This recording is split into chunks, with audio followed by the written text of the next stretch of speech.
Hey everybody, welcome back to Guns and Gadgets. We are out here at Valor Ridge. This is my friend, my homie, Reed Henricks. You all know him. We're doing the video here. It's going to be an education campaign, I guess is the best way to say this. Reed and his wife have been going through a process that many of you deal with regularly. And it's a process that every American, when they dig down into it, would be very frustrated with if they knew what is actually going on. What are we talking about? Being able to concealed carry legally and lawfully in all 50 states. So first off, we're going to deal with a best case scenario here. Okay, Reed, he's a veteran, he's an instructor, as many of you know, a nationwide instructor. So he has some benefits that are afforded to him because of your training and because we live in Tennessee and we have one of the top 2 permits in the country as far as reciprocity. Would you agree? Well, yeah, with the enhanced, with our Tennessee enhanced, we have lifetime ones, and so that gets us like 38 states. 38, yeah. And that's like the top. It's either 37 or 38, and that's because a lot of states have constitutional carry. We're one of the top of the bill. Okay, yeah. So this is a best case scenario. So some of you aren't going to have it the way that we're about to explain it. So this is going to be a longer video, but if you want to know the pains and the agony and the cost and the time that you have to travel to get your right to keep and bear arms across fake-ass dotted lines on a map, we're going to tell you what it is, because Reed has been doing it with his wife, and I've been along with the process, and I'll tell you some things where I've been able to pitch in this process as we get to it. But first off, for the people saying, screw it, it's my right, why are you doing this, brother? I agree. What's the reason? Why are you doing this? All right, first of all, thanks, Jared. And first of all, Jared and I have become pretty darn good close friends the last couple of years, and he's probably one of the best people when it comes to the Second Amendment. And not just like news, he literally lives it. Like he's the guy that I will bounce ideas off of. We've communicated quite a bit and all that. But why we're doing this, okay, so number one, like before anybody out there like thinks that you or I agree with permits, like full stop, we don't agree with it. No. This is like a begrudging thing that we're doing because like my wife and I are willingly doing this to undergo the process, because for any legal remedy, you have to show injury. Right. Am I wrong? Correct. All right. So some of you are picking up already what we're putting down. So it's not that I agree with it. Like there's no law in the books that's going to prevent me from carrying my firearm to protect my wife, my friends, my like nothing's going to prevent me from doing that. I'm doing this to do the process, to undergo the process, because like I really thought that I knew a lot about the permitting system, and I did, relatively speaking. But after the last couple of months, especially sharing this with you, even you as plugged in as you are, we're like, holy smokes! Yeah. We've talked to prominent attorneys that are about as plugged into the Second Amendment as they can get, and even they have been appalled at this kind of process. Yeah. Sometimes in my comments I get like, why doesn't XYZ do a lawsuit, or why doesn't this person sue their state? I'm willing to bet, well, what Reed's about to lay down, nobody out here knows how bad it is. I didn't know how bad it is. And some national attorneys we talked to had no clue it's as bad as it is.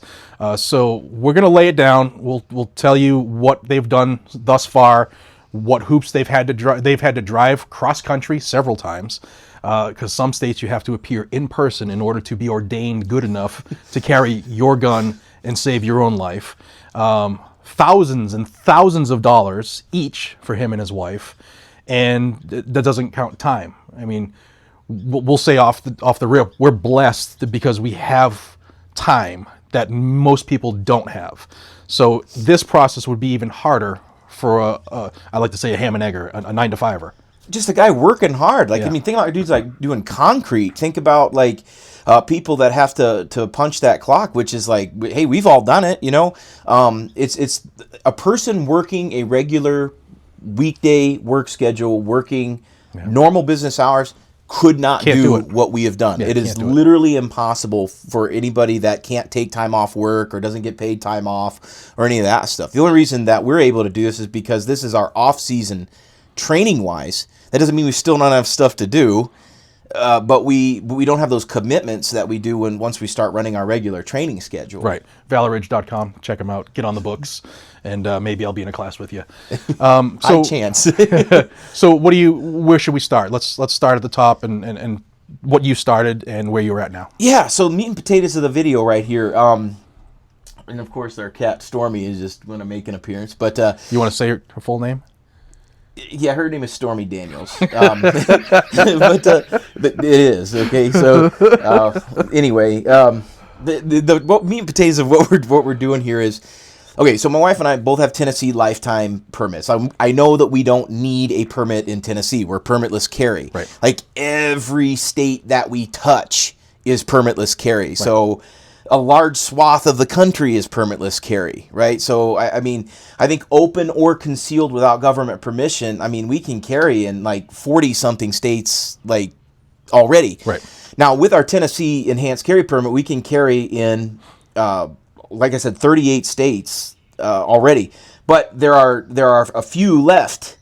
Now, legally, we can carry in 41 because of open carry. For example, a lot of you may not realize this, but the state of Washington and the state of Oregon are open carry states without a permit. Yes, they're deep blue states and they're on the West Coast, but you can carry open without a permit there. So that, like, we're pretty darn high up there as far as 41 states. Now, you may ask yourself, what are the 9 states? Yeah. So this all started as an intellectual exercise. You know, we were talking one morning, and I said, you know, we're good in just about every state. Let's look at the actual states that we can't.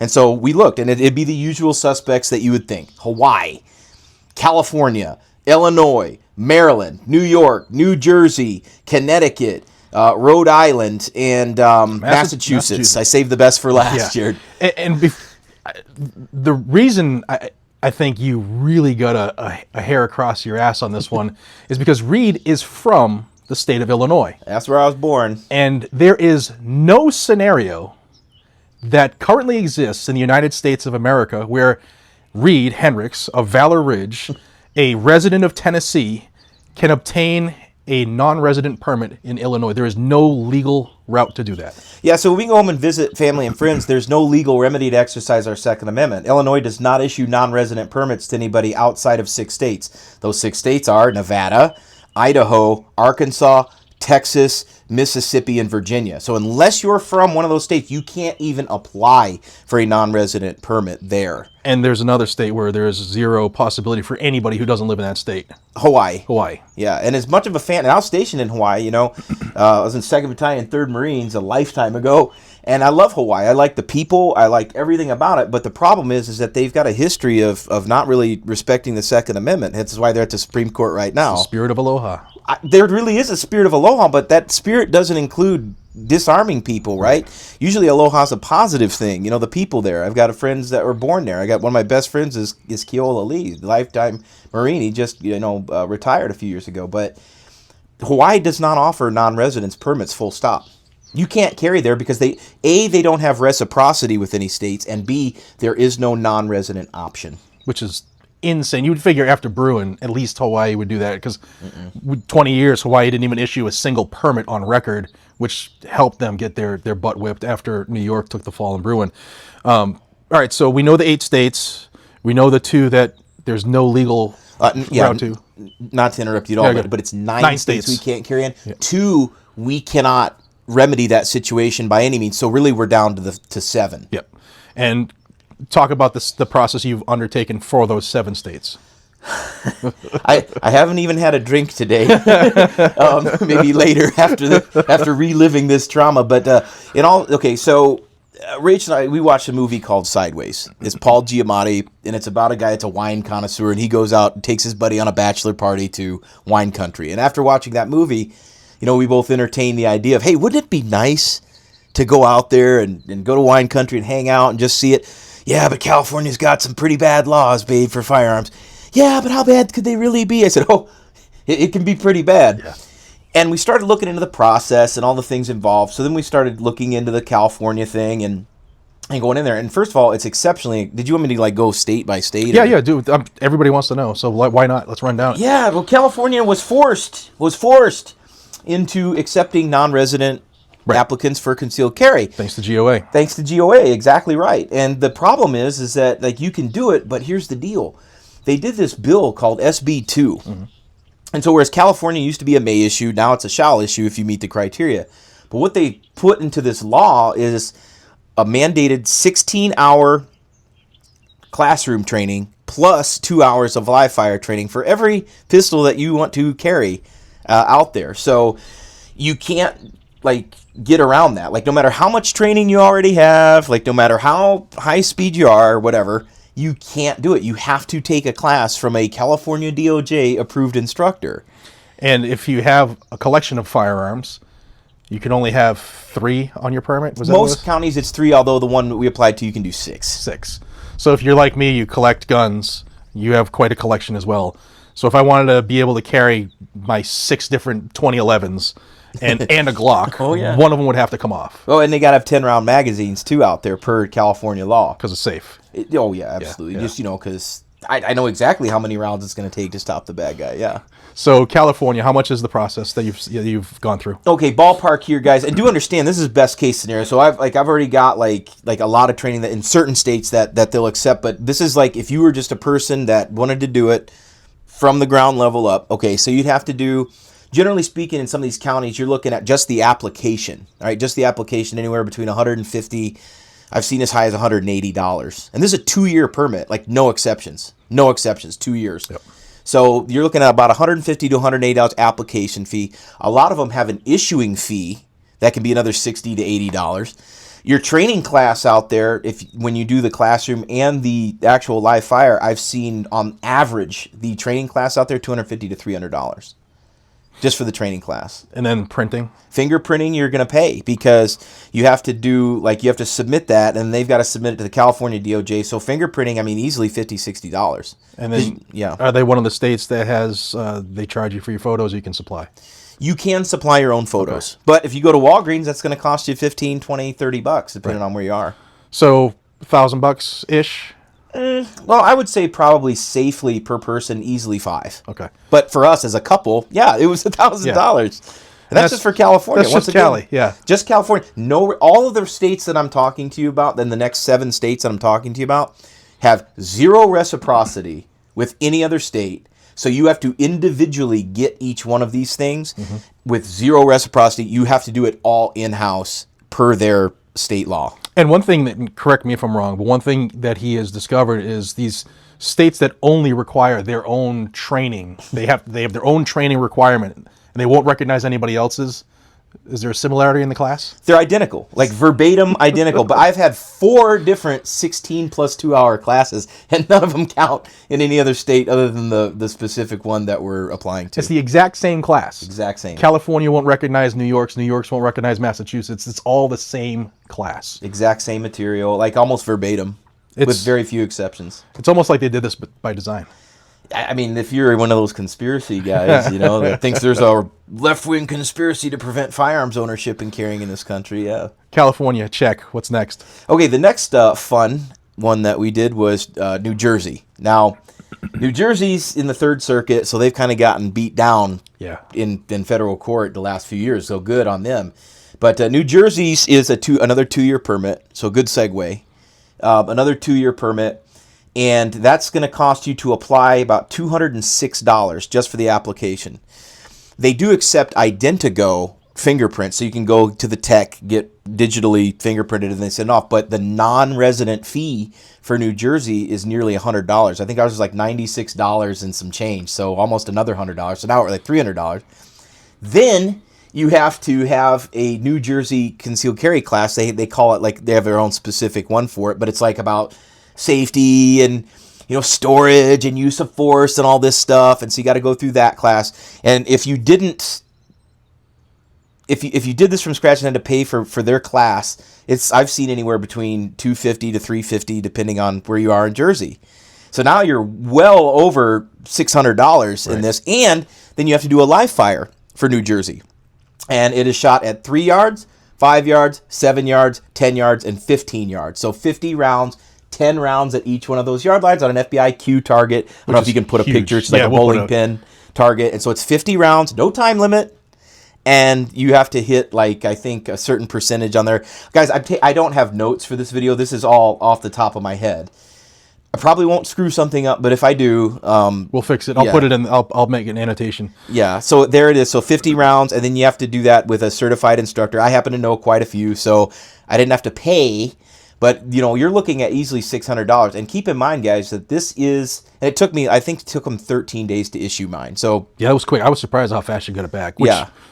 But the renewal is still $205. So, I mean, you're looking at $100 a year to exercise New Jersey. And once again, guys, no reciprocity. This is just for New Jersey. So right now, we're easily over $1,000 with just California and New Jersey. And before we go to the next state, I'll give a little peek behind the curtain to the dark side.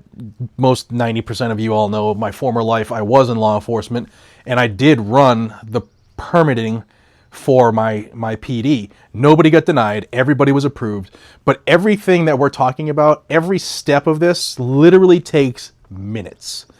The background check is immediate. You have to wait for the FBI one.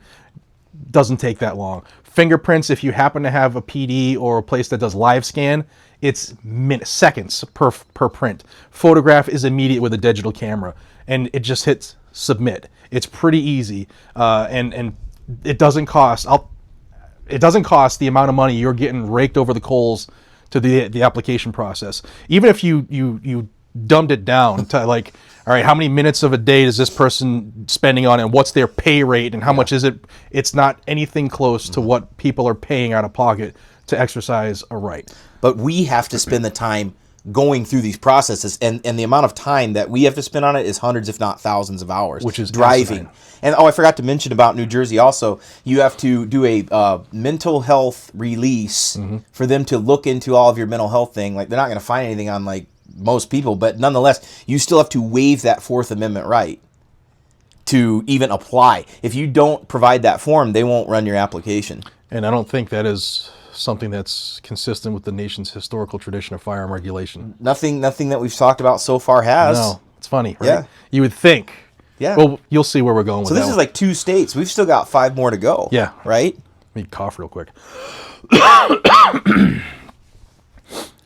All right, 2 down. Cali, New Jersey. What'd you do next? Okay, next one I'm going to try to do it with like the years, like in Okay. so then the next ones are going to be 3 years, right? So Maryland, it was the next one that we did, and a few years ago, Maryland and New Jersey were considered like the unicorn states for getting a non-resident permit there, or even a resident. So Maryland, what we had to do is you have to fill out the online application. It's $125 for 3 years. You have to do, once again, a Maryland mandates training as well. I've seen their courses for several $100s, the same. But since my wife and I are veterans, we could supply our DD-214, and that satisfies the training requirement. Actually, we were exempt from the training requirement due to our DD-214. If you didn't serve in the military, you have to take a Maryland class from a qualified Maryland handgun instructor, which I am, and you have to you have to do that. And so that's, once again, a couple $100. Another thing is you have to do their handgun qual. There's a little leeway with your instructor, but it's no further than 15 yards, and it's usually about 25 rounds. So you have to get that signed off, send in there. And now Maryland was an extra deep shove in, if you will. That was a little bit extra action on the end of that one, because to get a non-resident permit in Maryland, you have to provide fingerprints. Now, we were told 2 different things at 2 different times. One, that we could supply fingerprints on an FD-258, or the second was that they would send the card. A fingerprint card. There's a standard fingerprint card there. The second was that they would send us a packet with their own special purple fingerprint cards. Like Tinky Winky kind of purple from the Teletubbies, in case you guys... And you have to understand like how much like glee that I take from all this. Like, I used to get pissed off about it. Nah, I'm all embrace it. It's funny. I want the whole schmear, man. So we got the cards, but then it's a good thing we called that morning, because they said, no, we couldn't provide fingerprints on that card. We have to get fingerprinted in person. In state, yeah. In state from one of their approved vendors. All of their approved vendors are in the state of Maryland. This is 8.5 hours in the car each way for a total of 17 hours. So the next morning we took off, went to the magical state of Maryland. Left my house to drive to Maryland. Left your house to drive there. And we drove in, and it took 10 minutes to get fingerprinted at the Maryland DMV, and then we submitted it, and so now we're all on the hook. We're off the hook for there. But once again, Maryland's another state. It would take several $100s and in-person fingerprinting just to be able to apply for your non-resident Maryland permit. And I know there's going to be people who did it the way I used to do it. Like, all right, well, I'll just grab Utah and grab Florida. I'll be good for a chunk. No reciprocity. No, a lot of states have jumped on that. They've caught on to that, and a lot of places have gotten rid of the reciprocal agreement with Utah unless you have the resident permit. So those are going away with the blue states. With the red state or the Con-Carry states, you're good to go. But I just wanted you all to be aware of that. Yeah, and none of these 7 states that we're talking about, like, they have zero reciprocity, full stop. So it wouldn't matter, no matter how many permits you have. Right. You have to have their actual permit to carry in their state. Sorry, had a lawyer phone call for something we're working on. So we did Cali, Jersey, Maryland. Up next was? New York, the Empire State. So we've got 3-year permits in New York, but New York has 2 different permits. Like, one is for New York State, the other one is for New York City. Your New York State permit does not authorize you to carry in the 5 boroughs of New York City, but your New York City permit authorizes you to carry in the whole state of New York. Right. So it's weird. Yeah. I've never seen it where one city and a state can just be like, the concealed carry permit just doesn't work here. They've somehow managed to do it. New York City's permit is exceptionally expensive. $388, 3-year permit, plus $88 fingerprinting. So we're over $400 now, plus the 16-2 class that you have to do in New York, or that you have to do for New York. Not the same 16-2-hour class as California. Same amount of time, though. I've seen it average around the New York area. That class is $400 to $500 something dollars. Yeah. Which is insane. Yeah, that's what people are charging out there. So that's what it is. And so the fingerprinting, as I said, $88. This is all New York City, guys. And you have to go into the NYPD headquarters at One Plaza in the middle of Manhattan in person, no exceptions. No parking either. yeah, no exceptions. No exceptions to that. Now for New York State, very similar, just not as expensive. The county that I applied in was $150. Still had to have the 16-2 class. Fingerprints, it's going to be whatever each sheriff department in whatever county you do charges you. And then you have to list whatever pistol you plan on carrying there, serial number and all. Yep. So that's it's there. Once again, it's another one of those things where you have to release health. You have to authorize it, or you can't even apply. It's just it's a gross infringement. And as I said, guys, I don't agree with any of this stuff. I'm not doing this because I accept that this is the way it is. I'm doing this for a very, very specific reason. Yeah, and I think I wasn't even planning on saying this, but this is kind of a good segue. You should really, really contemplate and put some serious thought into joining attorneys on retainer, because what we're talking about right now, none of it should apply. It's all unconstitutional, and I'm going to give them AOR. They have victories in New York City, and they will cover you if you don't have a permit. They believe that our right to protect ourselves is our right to protect ourselves. So look at AOR. Check them out. I'll save you some money. The code's down below. My pitch, but it's and read too. So this is the team of people that we have chosen to be our bulldog in our corner. God forbid we ever have to do something that we don't want to do. So check them out. They will have your back if you're a member and you did it righteously. They don't care if you had a permit. They don't care if you're in a gun-free zone. They don't care if you happen to have a drink. They don't care if it's off of a road rage incident. As long as you are defending yourself lawfully and legally. Check them out. Links down below. So New York City, you talking about that? New York City and New York State. There are 2 different permits. If you're a New York State permit holder, you can't carry in New York City the 5 boroughs. If you have one of the New York City ones with all the 5 boroughs, you can carry in the whole state. You're good to go. So that's the route people should go, but you have to deal with New York City and NYPD. Oh, and that's if you can get an interview that. Oh, you have to go in there for an in-person interview. Right. All that stuff. And once again, you're talking hundreds, if not thousands. What would it cost you to drive up there or fly? Yeah. What would it cost us? And we're in Tennessee. I couldn't imagine somebody in, say, Wyoming, right, or California, or anywhere west of the Mississippi, really. Yeah, we're kind of centrally located for all these blue states, other than California lets you do it over Zoom, the meeting, right? Yeah, they do. You can do a Zoom call interview there for sure. But yeah, this is what we're dealing with. And so that's just New York. And once again, no reciprocity. New York does not have any reciprocity. So if you have a permit in any other state, New York does not recognize it. You have to get theirs. Yep. Even if it's one that touches their state, they don't care. They don't care. So where did you go next on your journey? Journey, right? I didn't have anything else better to do this winter. I didn't have anything else better to do. No. The next place we went was, if I remember correctly, we did Connecticut. Connecticut. Now, Connecticut is a 5-year permit, so that's a longer one, right? Certainly the longest of any of the ones that we've done. And the years we're giving you are for non-res. So some people will say, well, my permit is good for X. If you're a resident there, it's different. Yeah, this is like our non-resident experience. So Connecticut was one of the ones that would be like, okay, so initial application fee of $70, and then you have to do an online processing fee of another $87.50. So you're already at $150. Right. They will accept fingerprints on your FD-258 card. So if you go to your normal police department, that you have to do your cards. And I bet people are asking, but wait a minute, your fingerprints are already on file with all these others. It doesn't matter. You have to do a fingerprinting in each one of these states. All right. So we submitted fingerprints there, and then the training there is actually pretty easy. It would be any like NRA class, like basic pistol or whatever. Like, since I'm an instructor, they're like, okay, you're good. So I certified my wife in the basic pistol class and did that. And so they'll accept that. But they've got a bunch of forms that you have to take, like, to your local area. Like, you have to get stuff notarized. Like, you have to get your, like, concealed carry permit, your existing one in your home state, notarized, that this is you. Like, we had to get a form signed that said, like, our permit is in good standing. Like, I spent 3 days trying to find an official who would be willing to sign it. Our lifetime permit that never expires. Yeah, it's a lifetime. Yeah. But no, I'm not signing that. I don't know.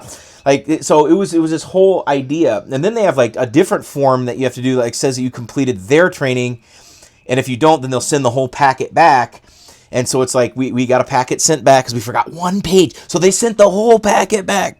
And then we had to do the whole other page and send it in there. But in the grand scheme of things, Connecticut was a pretty easy one, like, overall, because they just needed like NRA basic pistol or something like that. And then, like I said, the initial fee is $150+. The renewal is $70, but it's good for 5 years, you know. But it's all money; it all adds up, you know. So Connecticut was pretty easy overall. Plus, like you said, time driving, hotels, food. It's a lot of money. Driving to the DMV, all that stuff. Tolls, tickets, flat tires, gas. It's a lot of money that they have taken this journey on for us, so that we can have. As far as I know, nobody's ever done it. So now we're going to have somebody who's done it, who is an upstanding member of the community, and hopefully, I'll tell you at the end of this what we're planning on doing with this. We can't say too much, because if they watch the video, they might say no. I'll put it this way: you mentioned money and all, like, just out of pocket between my wife and I, and time and hotels and like all the collective costs that went into this process. Like, between our household, we're out of pocket over $5,000. And most people would be much higher than that, because this is a best case scenario. Yeah, most people would be even be 50% higher than that, maybe 7.5, somewhere like that. But still, like, that's hard work. I mean, for me, that's like an entire class, like, is going to this. Whereas, like, I would much rather use that for something else. I certainly shouldn't have to use it to exercise rights. Right, exactly. Next, so that brings us to Connecticut. You did that. Connecticut. So this brings us to Rhode Island. Okay. And Rhode Island is a 4-year, and it's only $40. Now, you may say to yourself, well, hell, that's pretty easy. What? I don't know how they've done it, but Rhode Island's managed to remain a May-issue state. Yeah, basically. Because what you have to do is that as a non-resident, you have to apply to the Attorney General's office there, and you can get the packet. Like, you have to fill out the packet. Now, this, in my opinion, okay, Rhode Island, even though this is the smallest state, was the biggest pain in the rear. Because they have you have to have 6 references, like individual references. Like 3 you can just list, but 3 you have to have notarized letters written by different people, notarized. So that means the person who wrote the letter has to go get it notarized, that they're the person that wrote the letter. And then you have to have, like, an already existing concealed carry permit in your home state. And then you have to shoot a course of fire, which has a lot to do with concealed carry. It's shot at 25 yards on an Army L target, which is a bullseye target. So it's 25 yards, 30 rounds in 30 minutes. So it's like 10 rounds, 10 minutes, take a break. 10 more rounds, 10 minutes, take a break. 10 more rounds, 10 minutes, take a break. And you can't certify yourself. Because that's how firefights happen. Yeah, well, I think so, yeah. You got all the time in the world, and you're at 25 yards, yeah. So my thing is, like, I'm like, as an NRA instructor, I've got, like, instructor certifications in countless states. Like, I can certify people in countless states. I can't qualify myself and say I shot whatever score that you need 195 out of 300 points. I can't write down that I passed that, even though I videotaped the whole thing. Like, I can't do that and say that I passed. Like, I had to have a friend from New York come in and certify me. And then, of course, I certified him. Right. It's Dutch door action. So first he screws me, then I screw him. It's Dutch door action. So you look at that stuff, and it's like, all right, so why? So then you have to send all that in. Oh, and on the application, you have to provide a reason for carrying. Mm-hmm. Like, you have to show a need. So my need was, I do not want to be arrested driving through your state while exercising my rights. So I don't know if that will be accepted or not, but that's what I wrote. Yeah. So he hasn't heard back from them yet. All right. So Rhode Island, he basically, where'd you go from there? Well, we saved the best for last, Jared. Your old stomping grounds, the mighty Masshole. Oh yeah. Massachusetts, for those of you. Where liberty was born, but it doesn't reside. Yeah, where the first shots of the American Revolution were fired. Now, this is the gem, and this is the crowning jewel of people that just want you to go through punishment. Mm-hmm. Like you said it very eloquently. The process is the punishment. Now, Massachusetts offers a non-resident option. However, it is a 1-year temporary license to carry. Yep. And the residents of Massachusetts, residents there get 6 years. So non-residents only get 1 year, and it's considered a temporary. And it's a full price of what the 6-year one is. So it's $100 for us. I don't live there anymore. For six years, $100 for a resident. Non-residents, $100 every year. Every single year. Every year. And you have to go to Chelsea in person for an interview and get fingerprinted there. And you have to have a Massachusetts safety certificate from a Massachusetts certified approved instructor, but you can't be an instructor there unless you already have a license to carry. And so it's this circular logic. So luckily we have a friend that was able to train give us that safety certificate with the class. Yep. So that was easy. But for every renewal, you have to have a current safety certificate, and it's only good for 1 year. 1 year. And then you have to go in person there. So we have to drive to Chelsea, Massachusetts, which for us is nearly a 15-hour one-way, so 30-hour round trip to go up there and get this.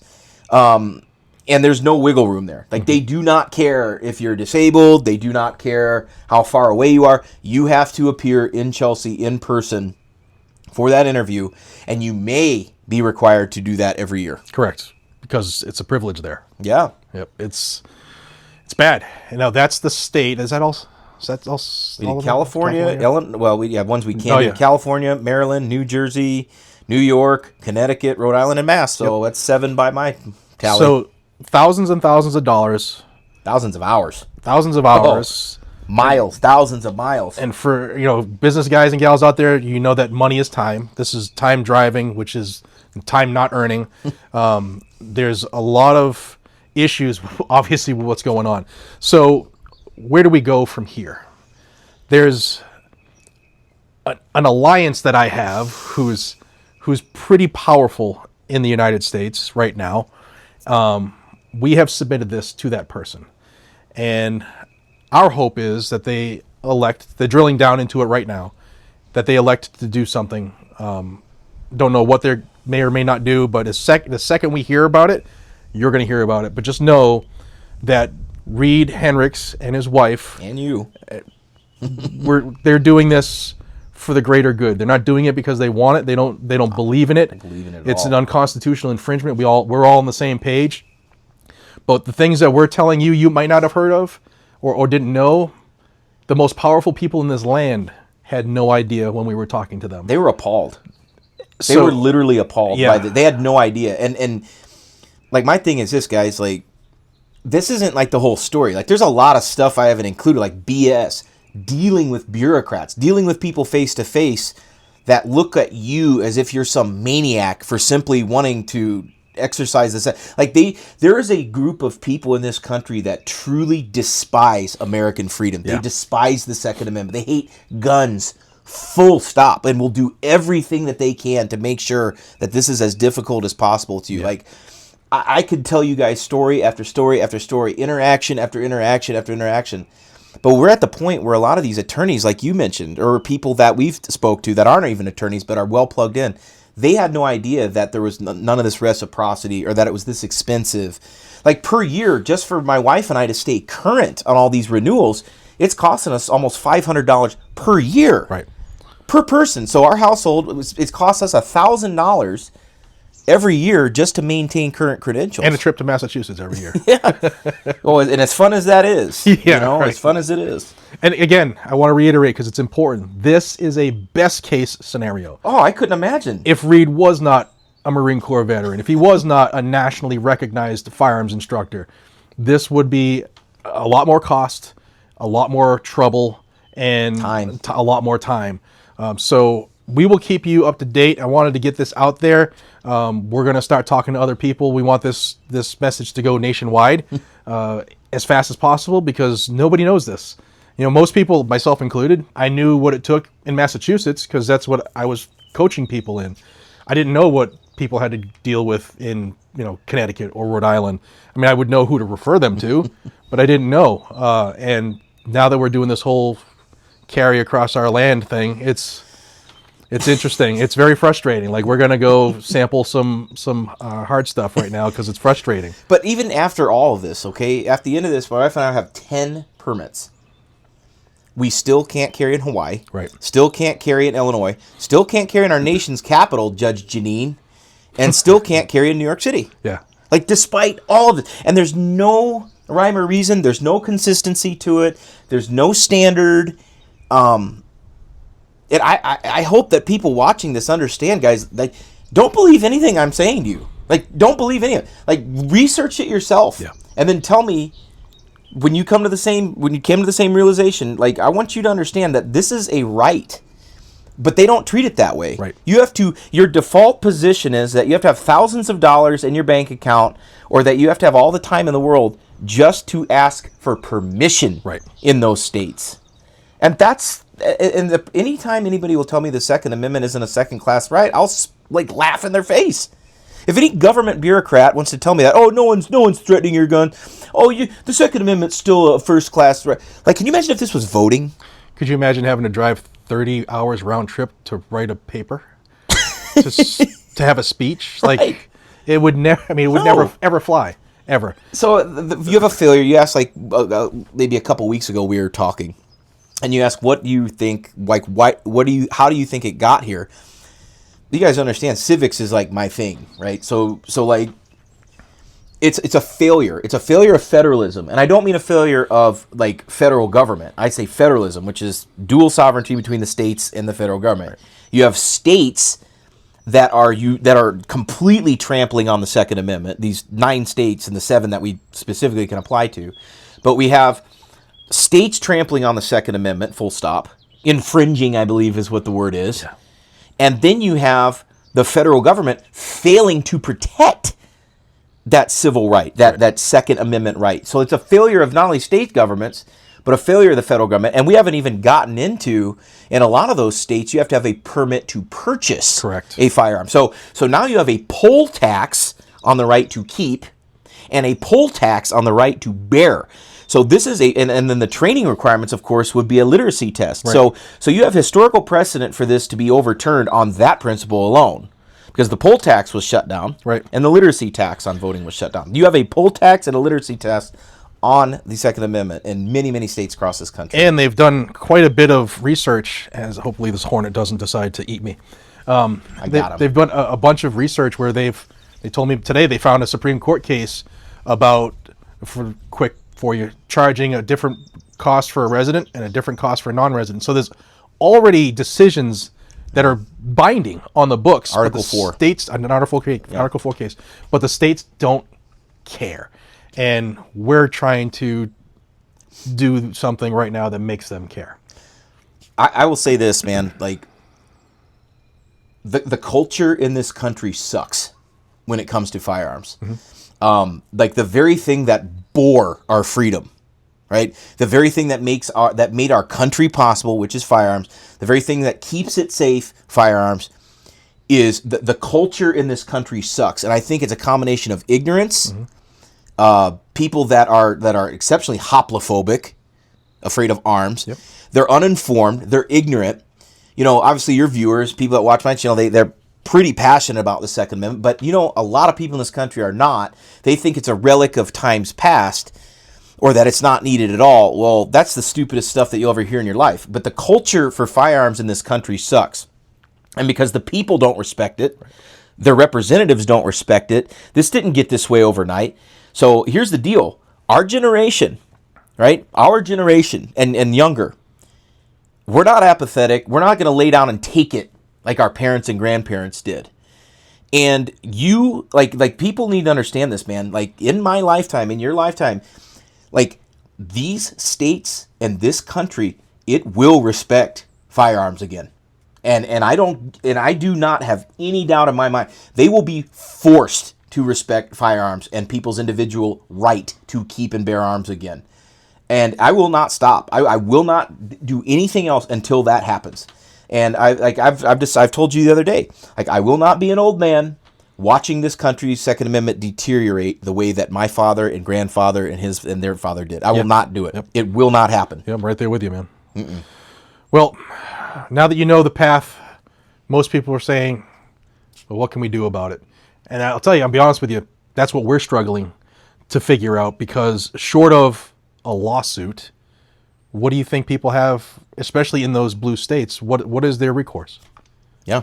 They don't have it. They don't have it. Yeah. Their government doesn't care. They mock and laugh at gun owners. Like when Illinois' concealed carry law went into the books, first of all, they didn't have to pass a law. They were mandated to do something by a certain time or it would have been constitutional carry. Right. And the Republicans in that state decided, oh, well, we've got to give them something after being trampled for decades in there. And the problem is that when Michael Madigan, who's now in prison, Shocker. When they decided that they had to do something, they specifically asked, what is the most expensive fees in the country and what is the hardest training requirement? And that's what they modeled it after. Sounds like they're respecting a right. Yeah. Yeah. That's where you're at. I'm at the point where I don't care what the law is. I'm going to carry it anyway. Same. But the problem is that like a lot of people may not do that. And I would absolutely understand that. If your guy's got a wife and kids and a family, like I totally get it. You don't want to get caught. But anything short of that, I mean, at this point, there has to be, the purpose, the only reason we give the federal government consent to govern us is because we have a contract with them that they will respect individual liberties. If they don't do that, then there is no validity to that government. Yep, 100%. So I hope that the federal government or somebody in the federal government would understand this process and say, holy crap, no other right gets treated this way. It didn't get this way overnight, but they could change it overnight. Yeah. If they wanted to. It's literally before somebody at the peak of the mountain right now. So ball's in your court. When we have an update, and I know that those people watch this channel, so when we have an update from you to provide, we will provide it, and we will give you the support you need to get it done. Reed and myself have the ability to rile up the country quickly, as you've told me. So, people want to win, and they want to win bad. Guys and gals, if you do not subscribe to Reed over at Valor Ridge, do that. I'll have a link down below. If you want some real training, some real-ass training to be a better provider, be a better protector for your family, come to Valor Ridge. Yes, you have to come out here to Tennessee, this free state in America, and you can carry whatever you want, and you go wherever you want. I know it's terrible, but make the effort. It's a place that you should come to. I know it costs a lot of money to travel. I've done it myself. I still do it, although he's a lot closer now. But come out to the school, learn a lot from one of the best instructors, if not the best that's out there right now. And I'm not just saying because he's sitting here. Like I trust this guy with my life and my family's life, and that should say a lot for y'all. Anything else you want to say to the folks? No, thank you, man. And I know that we've been dealing with this, and I really appreciate the ability to get the information out there. And I know that there are very few people that care about this as much as I do. You're certainly in there, and I know a lot of the people that saw this, they care deeply as well. But complaining about it is one thing, doing something about it is another, and the apathetic times are over. Yeah, 100%. I'm going to ask you something that you hear every YouTuber say, but I'm serious. Share this video. Every gun owner in the country needs to know what's going on. So if we could get every gun owner in the country to watch this, I think it would help us tremendously in the effort we are undertaking right now. So please, it takes you a second to hit that share button. And of course, because YouTube is run by AI now, please hit the like button and subscribe to the channel. Subscribe to Valor Ridge. And we'll see you on the next one, y'all. Stay safe, stay armed, and stay free. And what's your close? The lessons that we learn are written on the tombstones of others. Take care, y'all.